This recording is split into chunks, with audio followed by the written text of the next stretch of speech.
Hi, welcome back, students. So, till now, in this chapter number 4, Understanding Laws, we have discussed what is the importance of law. Why do we need rules, regulations, and principles? Why do we need to follow these laws?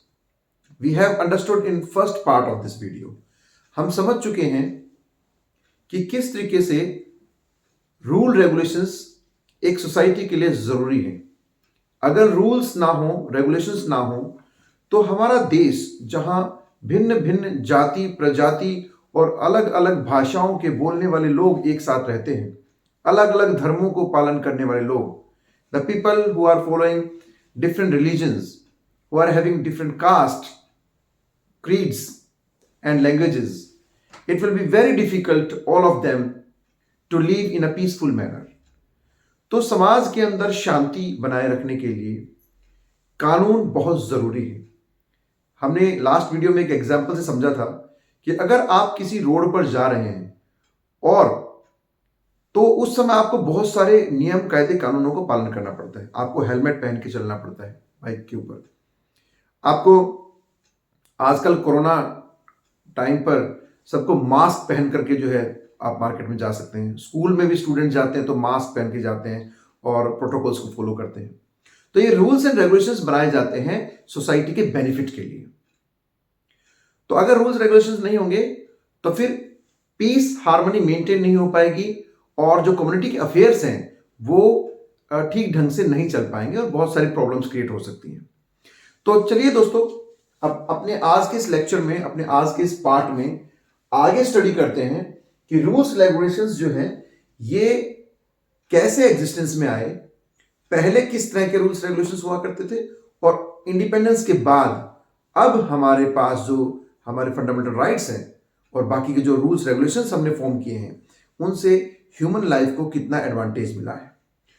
तो देखिए, प्राचीन समय में, ancient time के अंदर, राजा महाराजाओं के time पर जो रूल रेगुलेशंस होते थे वो राजा के जो मोनार्की सिस्टम होता था, राजा एक हायरार्की जो है, जन्म एक के बाद एक, राजा के बाद उसका बेटा जो है राजा बनता था, इस तरह का जो है सिस्टम फॉलो किया जाता था और राजा जो भी कानून बनाता था वो सबको मानना पड़ता था। You could not challenge any rule और regulation which was imposed by the king. उसके बाद जब मुसलमानों का भारत में शासन शुरू हुआ, दिल्ली सल्तनत टाइम में या मुगलों के टाइम में, तो ऐसे बहुत सारे रूल रेगुलेशंस थे जो हिंदुओं के खिलाफ थे। हिंदुओं के मंदिरों को तोड़ा गया। अगर कोई हिंदू रिलीजन फॉलो करता था तो उसको उसके लिए टैक्स देना पड़ता था और आप ओपनली जो है अपने रिलीजन को फॉलो नहीं कर सकते थे, अपने त्योहारों को नहीं मना सकते थे। हमारे ऊपर बहुत सारे सेंसर्स जो है, सेंसरशिप लगा दी गई थी। तो क्या ये सही था? ब्रिटिश 200 सालों से ज्यादा हम कॉलोनियल रूल में रहे। ब्रिटिशर्स ने हमारे ऊपर रूल किया। ब्रिटिशर्स हमारे सारे रिसोर्सेज को एक्सप्लॉइट करना चाहते थे और वो इंडियन लोगों को सप्रेस करके रखना चाहते थे। तो किसी भी हायर रैंक पर, किसी भी बड़ी पोजीशन पर एडमिनिस्ट्रेशन के अंदर या गवर्नर की काउंसिल, इंपीरियल काउंसिल के अंदर भारतीय लोगों को भर्ती नहीं किया जाता था। सिर्फ इंडियंस को 4th ग्रेड में नौकरी मिलती थी, यानी वो सिर्फ नौकर बन के जो है काम कर सकते थे, उनको ऑफिसर बनने की परमिशन नहीं थी। तो क्या ये जस्टफुल था?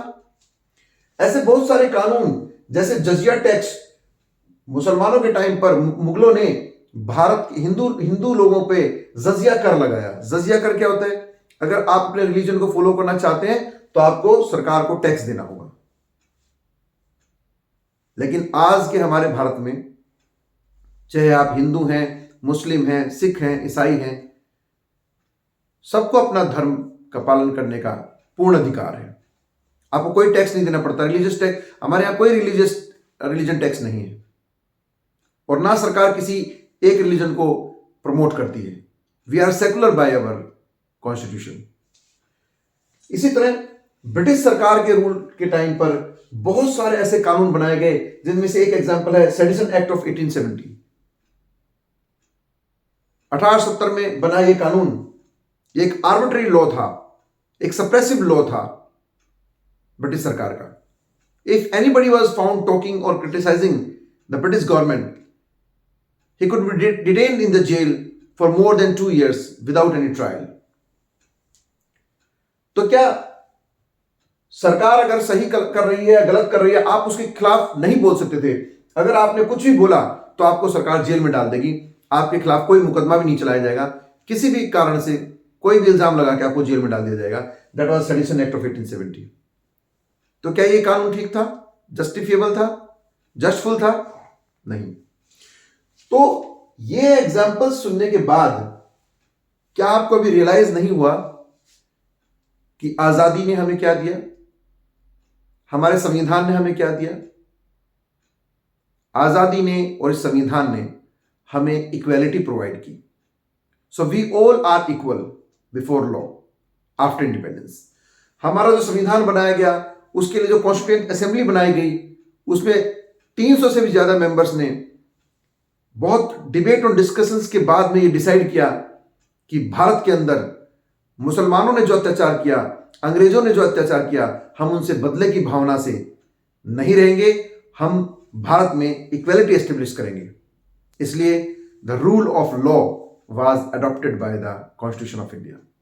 तो भारत में आजादी के बाद जो संविधान बनाया गया, 26 जनवरी 1950 को जो संविधान लागू किया गया, उसमें रूल ऑफ लॉ को अडॉप्ट किया गया। इट मीन्स चाहे आप अमीर हैं या गरीब हैं, चाहे आप हिंदू हैं, सिख हैं, मुस्लिम हैं, चाहे आप किसी भी धर्म से रिलेटेड हैं, कोई भी भाषा बोलते हैं, कानून की नजर में आप एक समान हैं। The law is above everything. Even the president of India is not above the law.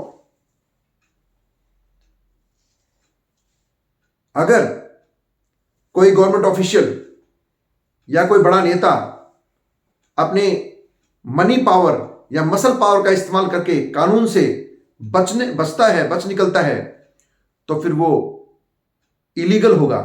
It will be called as violation of the law. और ऐसा करने वाले व्यक्ति को भी पनिश दिया जाएगा, पेनलाइज किया जाएगा। तो इस प्रकार हमारे देश में रूल ऑफ लॉ को एस्टेब्लिश किया गया है। ये मैंने आपको बताया, Britishers introduce the rule of law. अच्छा, हमारे देश में एक मान्यता है, it is believed many of the scholar people in our country, they believe that this rule of law, this system was first of all introduced by the Britishers during the colonial time. So if anybody asks you the question, it is given in your book that who introduced rule of law in India, so the answer will be Britishers. But there it is debatable. Many scholar people do not agree on this. क्योंकि जैसे मैंने आपको बताया, Britishers ने rule of law implement किया है, ऐसा हम कैसे मान सकते हैं? अगर उन्होंने रूल ऑफ लॉ इंप्लीमेंट किया होता तो क्या ये सेडिशन एक्ट पास हुआ होता? क्या 1919 का वो रोलेट एक्ट पास हुआ होता जिसने 1200 लोगों को जलियांवाला बाग में जो है मैसेकर कर दिया गया था? ब्रिटिशर्स जो भी कानून बनाते थे वो अपने फायदे के लिए बनाते थे, और ऐसे कानून जो किसी एक पर्टिकुलर सेक्शन के फेवर के लिए हों और बाकी लोगों को सप्रेस किया जाए, वो रूल ऑफ लॉ नहीं हो सकता।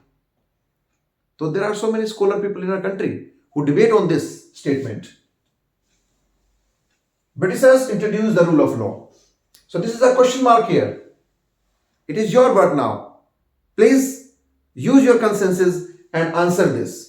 Do you believe in this, that the rule of law was introduced by the Britishers? आपको क्या लगता है? अब देखिए, ये सारी चीजों से हम गुजर चुके हैं। मुसलमानों का रूल भी हमने देखा, ब्रिटिशर्स के रूल भी हमने देखा। अब हम आ गए हैं एक आजाद भारत में।